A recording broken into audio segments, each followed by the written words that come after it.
When Catalans vote for a new regional government on the 21st of December, truncheon-wielding riot police should be absent and the results will clearly be valid, but the Spanish Prime Minister's decision to call a snap election, combined with the imposition of direct rule, does not magically resolve the problem.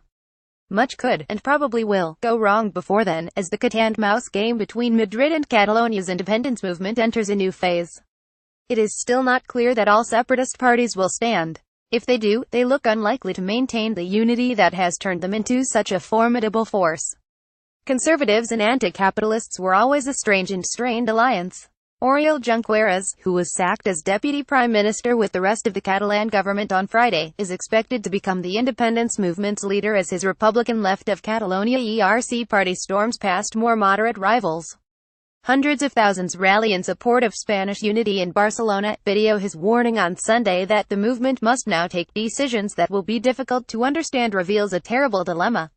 If his party stands, it will be accused of backtracking on claims that Catalonia is now an independent republic, even if no other country recognizes it.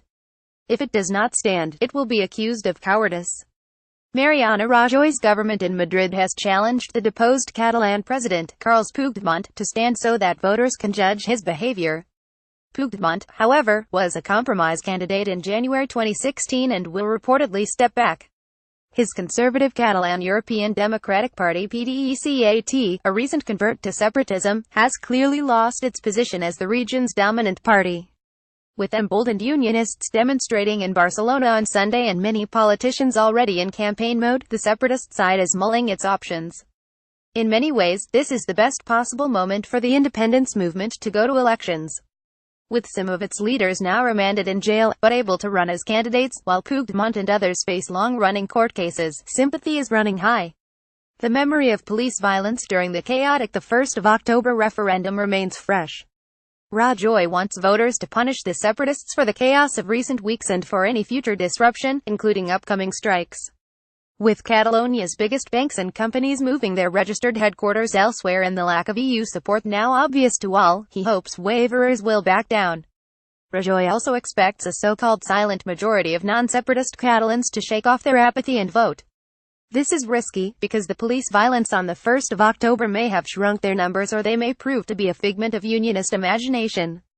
In the meantime, legal action against Puigdemont for deliberately flouting the Spanish constitution is likely to provoke another round of peaceful mass demonstrations. Separatists know violence would dramatically damage their cause, and Puigdemont called on Saturday for civic and peaceful conduct, though he does not control the entire movement.